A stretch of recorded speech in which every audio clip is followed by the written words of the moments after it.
to the Broken Hearts Club podcast. I'm Brooke Bergman. I'm a marriage and family therapist, relationship expert, and dangerously hopeful instigator of change. I believe in the power of love and the power of knowledge. I want this podcast to be a place where the stigma of our vulnerabilities are broken and open conversations around relationships, mental health, spirituality, and business are had with the purpose of elevating your mind and heart to the next stage of growth. Today's episode is a continuation of my interview with the brilliant Michelle Morrow. I hope that your mind is edified and your heart encouraged by listening to more of her story. My hope was that I was going to spend a good chunk of my life kind of growing in influence within the ex-gay movement, within Exodus. I wanted to be one of the next leaders that spoke at conferences. And, I think I was kind of groomed for that a little bit of, we see all this potential in you. We really want you to kind of help take this into the next generation. So I jumped at that opportunity, and I spent a little less than a year in that position on staff, and then left, not related to reasons around the ex-gay theology, other kind of personal reasons. Left Exodus, moved back to California, and actually, I think by that time I had decided, I really wanted to go to seminary. I wanted to go to grad school. I think I was reconnecting with sort of my desire to teach Bible and theology, hopefully at a Christian college. And so I knew that was my next step. And certainly some of the things personally that had happened while I was in Florida kind of made me choose that direction in that timing. And so, that was when I so I spent about a year there, exited Exodus as an organization. Yeah. But very much my life was so shaped by that culture and that kind of identity and that way of approaching my own self-understanding about my sexuality and that answer, that system of this is what you have to do to be faithful or obedient or whatever to overcome.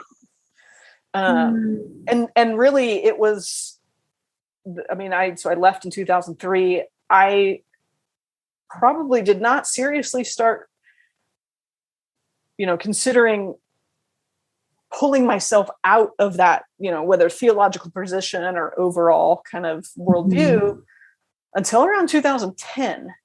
Actually, it's funny because in 2010, I went and led a workshop at an Exodus conference in North Carolina in 2010. And it was shortly after that I was just sort of I'm done. Something changed. Yes. Oh, I'm so glad it did. Mm-hmm. So that would have been sure you are around too. the time that we met, because I started working for the school where you were attending in 2008 until 2000, around 2010. Through that time was, even up through that time was still very much okay, this is my theological position. I'm, now I use the language more of non-affirming versus affirming, but I think especially right out of college, I think a lot of the language that Exodus would have used would be pro-gay or I'm not sure what the pro-gay was always the alternative. I'm not sure. We didn't use the language of anti-gay. It was sort of just faithful, right? This is faithful or it's pro-gay, right? Oh my gosh. It's interesting how language, just shapes reality, right? Yeah. So I guess ex-gay or pro-gay. Those are your two options, I suppose. Okay. So I would love to just maybe explore what was the idea that helped support you in transitioning out of evangelical theology. Does that make sense? Right. Because we were talking about the the in versus out, the boundaries, the moralities, like it's either this way or right there, but also the disembodiment. I think that's such a huge piece. And so I'm curious, for you, Michelle, what was it that helped you make a shift towards maybe a more nuanced understanding of humanity and yourself? I mean, to be quite honest, part of it was a survival move. I really was like intellectually not willing to ever consider any other theology, specifically around sexuality. But that was so much tied to kind of an evangelical paradigm, especially the approach to the Bible part.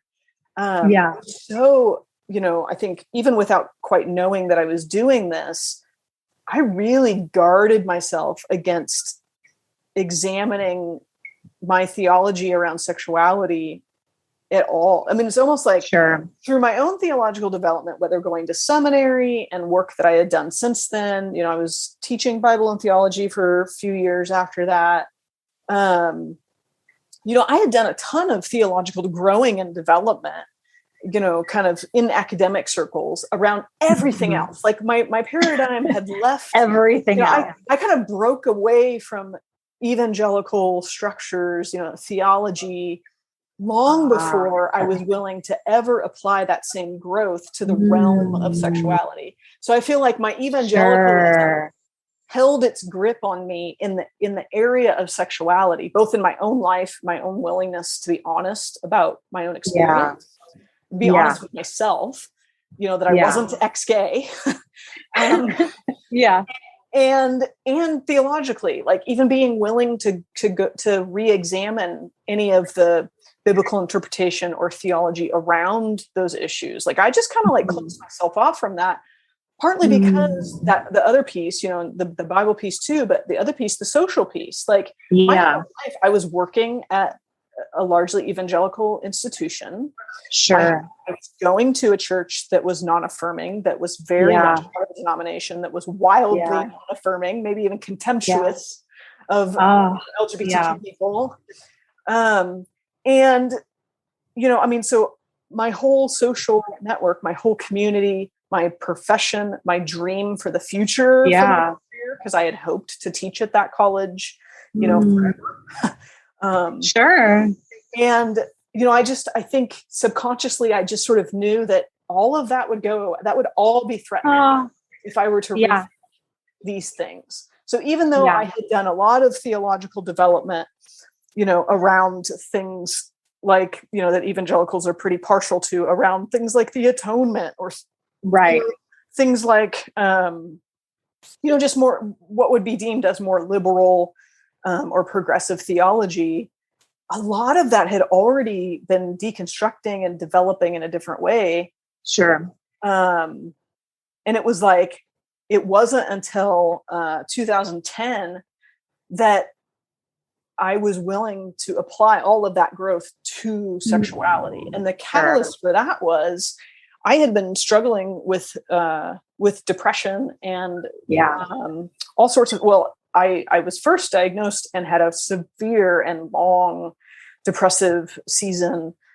Actually, when I left Exodus, and some of the trauma around that experience really kind of sent me into a very dark space for a long time. And I hadn't had a major experience of depression or kind of episode since that time, but I could tell that that's where I was headed. So around 2010, I was making some career shifts, things like that. And I was kind of in a space where so much in my life was shifting. And I think I had just been kind of holding everything down because, you got to kind of keep control of everything. You got to keep it together. I think that's another very hallmark of kind of the culture within evangelicalism is you have these set answers. You have this set worldview. And even when you find leaks in it, you just start patching holes because you're not allowed, you're not allowed to lose it. Question. You can't lose it. You have to conserve it. You have to preserve it. You have to protect it at all costs. Even if in a million ways, the lived experience is this doesn't hold water. Yeah. Yeah. And so I love what you just said about the lived experience. Yes. You know, and I feel like a lot of, at least my own life, I felt like I was constantly having to betray what I felt. Mm-hmm. Mm-hmm. Yeah, I just wanted to comment on that. It's like, oh yeah, I feel absolutely. that, the lived experience. Oh, absolutely. So I think when it came to the point where like I was headed for another like deep dark place where I could no longer function, like I knew that everything was going to fall apart. Like I kind of had this fear that if I went there again, I wasn't going to survive it. Oh, sure. And so I had kept in touch with a theology professor of mine from the seminary that I went to. And she had kind of been a mentor to me over the years. We had kept in touch, and I was talking with her a lot during that time. And she kind of prompted me, and asked, kind of asked me like, what would it look like for you to really pay attention to this kind of sexuality issue? So number one, to be more honest with myself than ever before, because I was still trying to hold on to, I think I was at a place by that point where it's like, I can't say that I've changed, like that my sexual orientation has changed. Like, so I can't claim the ex-gay part anymore. Like I just have to be honest about it. Like I can resist all I want, but I can't say I've changed. Sure. And I think at that point, the other kind of language that I had been given is, so if there's sort of this middle ground in the kind of LGBTQ Christian conversation, the language of side A and side B get used. So side A is like, I'm fully affirming, I believe that God can bless same-sex relationships. And side B is, to the position of, I don't think that the orientation is sinful. So like I can say I'm a gay Christian, but I choose celibacy because I think it's the only moral, ethical, faithful response. Okay, sure. So I think I was trying to start to exist in that space. Like, okay, maybe I am gay. Okay. I still didn't quite want to fully admit that about myself. Sure. Well, yeah. Gosh, if since the age of 13, it was this contentious issue that needed to be addressed in your family, I could see why you wouldn't want to do that.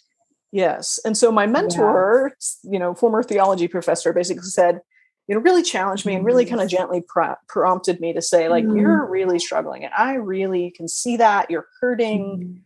Like what?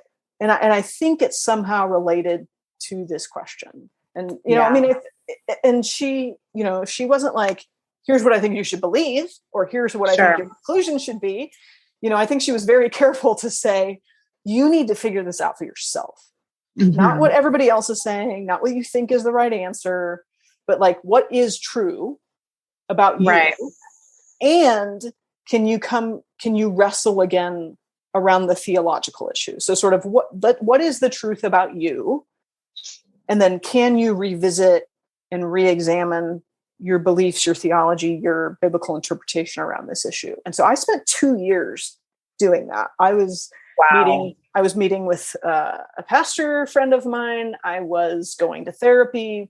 I was, I was re-engaging my academic training and picking up things and reading more widely than I ever had done before, and doing a lot of like biblical work and theological work for good 2 years.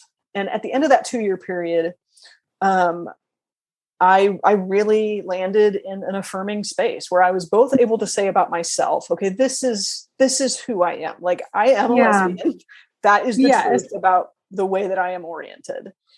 And, by the end of that 2 years, I was able to say, and I think that's okay. I don't think that's something that's sinful. I don't think it's something that should be condemned. I actually think that, any future relationship that I might have is something that could be blessed by God. That is, and that's not quite strong enough. Like, not like, oh, God will make an accommodation for you. Right. But like, this is something good. This is something that's part of the human flourishing experience that should be embraced. And that I could open myself up to, you know, in all good conscience, right? Like this is, it was always very important to me as a person of faith and as a person who very much resonates with kind of Jesus's teaching, that what it meant for me to faithfully follow Jesus, or what it meant for, you know, to faithfully shape my life according to kind of that vision of, you know, if you want to use language of God's will, really included and could embrace my sexuality and then open myself up to the potential for relationship. Which then a few months later is when I met the woman that's now my wife. So, well, isn't that amazing? Oh gosh, I just love that, Michelle. And isn't it so just interesting that now it sounds to me like you are saying that faith and embodiment can not just coexist, but that they actually support each other. You know, that there was such and there still is such a vein of separation between the body and spirit, that Greek dualism, that I think has been quite toxic to the human experience. And it plays itself out in so many ways. What I would love, Michelle, is for you to,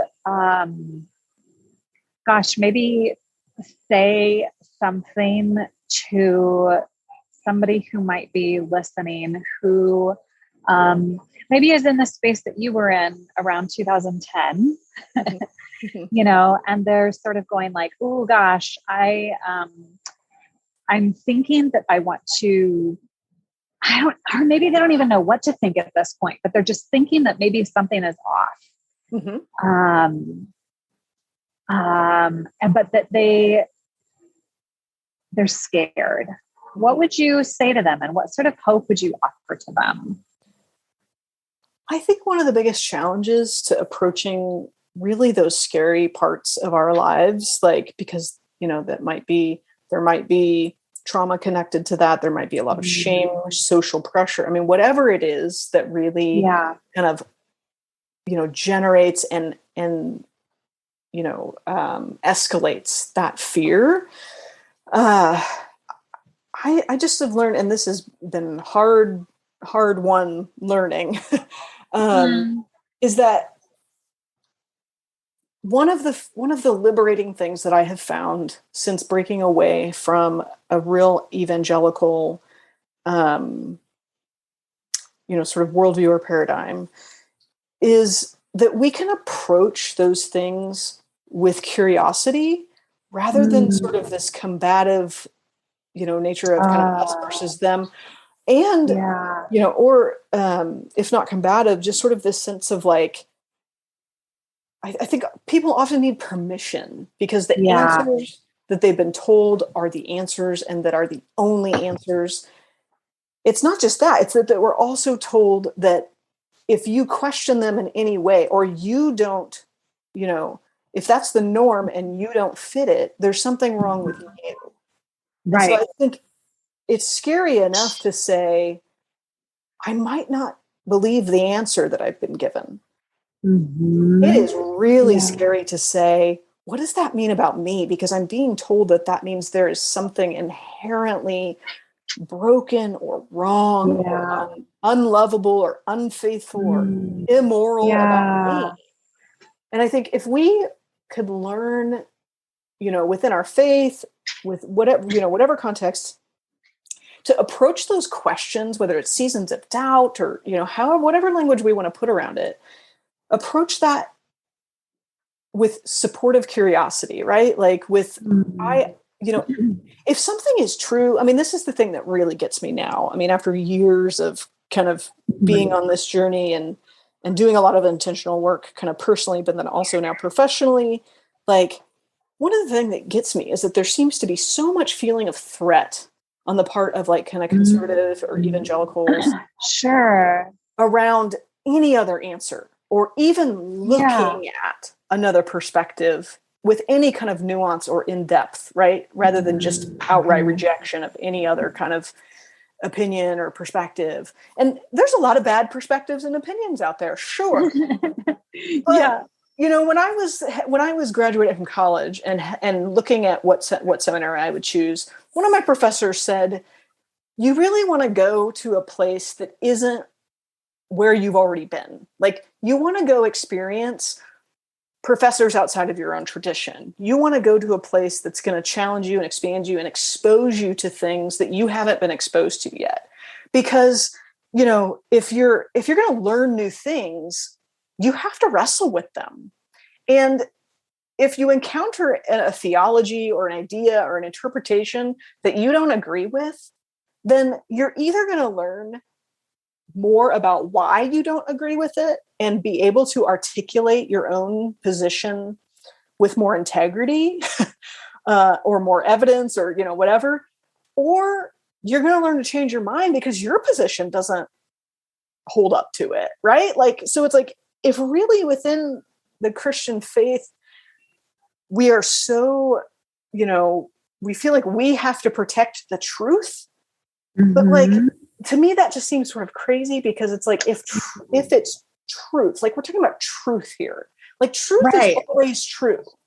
So if you encounter a different idea, a different theology, a different position or doctrinal position or ethical position, like, is there really a threat to the truth by considering it and hearing somebody out and examining the evidence? Like, if something's true, that's going to bear itself out. Right. If your position is only true because you can't push it or examine it or hear anything to the contrary, that sounds a lot to me like it might not be true because it's not going to stand up to anything else. Right. There's, it's like a fragility, right? It's super fragile then. Right. If it can't be discussed. But one other thing that I was thinking of as you were talking too, is that in some ways, I don't know that it's even about the paradigm. It's about retaining power. Yes. Well, that adds a whole other layer to the conversation. Well, and I was just thinking, you know, I think, Michelle, that is actually another, not just layer, but entire long conversation that we can have about power and culture, and how certain theologies support different people in power and contribute to the marginalization of other people. And that I really think that what we're looking at is the connection between the evangelical paradigm and systemic isms, right? All the isms. Oh, definitely. And the phobias. And one little tidbit I'll say about that, because obviously that is a whole different, like that is another several hour conversation. But one little tidbit that I'll say about that is that, oh shoot, now I'm going to forget. It's okay. It's so big. It's so big. We just touched like a really big part of the glacier. Yes. Okay. What did you just say before? You can edit out this in between part, but just that the evangelical paradigm contributes to all the isms. Yes. Yes. Okay. So the tidbit here. So here's the tidbit. Yes. In my work with and in my own personal journey around sexuality and kind of the LGBTQ inclusion debate within churches, within Christianity, you know, within evangelicalism, et cetera, the conversation really reaches, like, it really is just sort of a standoff. Like, we're not, like, neither side is convincing the other. I think partly because we keep trying to argue about how we interpret really 6 passages. But, you know, we say, no, we have a disagreement, a theological disagreement, right? And so each side is fighting. The more conservative, the non-affirming church is saying, we read, they're arguing at the level of biblical interpretation. And I think that for a lot of people, they really believe that it's about biblical interpretation and theology. Yeah. But here's the kicker. This conversation is not all that productive because we have not even, a lot of, I think the non-affirming church is not willing to be honest or even have the capacity to recognize that we are not fighting about interpretation of a certain passage. Like this goes deeper than that. And the systemic question and the power question and the social identity and power dynamics and politics around that is what we are fighting to protect. But I think the majority of us who are taught and conditioned to argue about this issue in a certain way, we don't even realize that that's what we're protecting. I think there are a lot of well-meaning Christians who truly believe that they're fighting against, gay marriage or whatever, that they're rejecting the LGBTQ community or relationships or whatever because of this is what the Bible says. But I think if we were to become people who were much more able to examine ourselves and be honest with ourselves and wake up to not be so blinded about systemic issues. I mean, I think this is also, a very white evangelical problem is that we're just shut down and blind, period, to systemic issues and systemic oppression. There's a lot of work to do there for us to see that the fight that we're really having, that we might not even know we're having, is about power, is about those systemic things.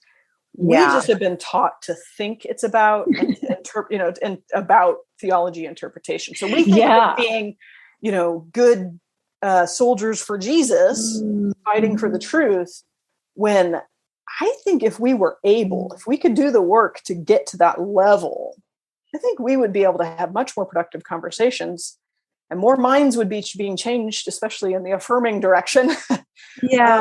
If we were able to be honest about the other factors at work that shapes us to approach scripture in a certain way, to see the us versus them all the time, to be so scared about bodies and sexuality. There's a lot there that we sell ourselves short when we think, I can't become affirming because I read Romans 1 as saying that homosexuality is sinful. Right. Yeah. So I think it takes much bigger. It takes so much work. And really, I mean, this is where kind of the work that I do, I think is so needed, is that the church, whether it's individual pastors or kind of over, the general church, the church needs help shifting the conversation and digging into some of these things to wrestle with these topics that press our buttons so much, that cause these fights and these stalemates so much, to wrestle with these topics in a different way that really can unpack and uncover those deeper issues. Otherwise, we're never going to get anywhere. Right. Michelle, I hate to end our conversation, but due to time constraints, I must. But let's continue the conversation. Let's continue the conversation. That would be great. Okay.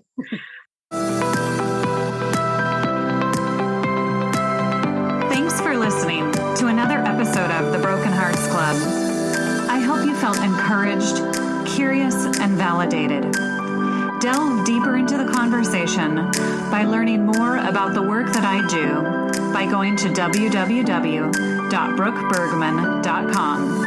Until next time.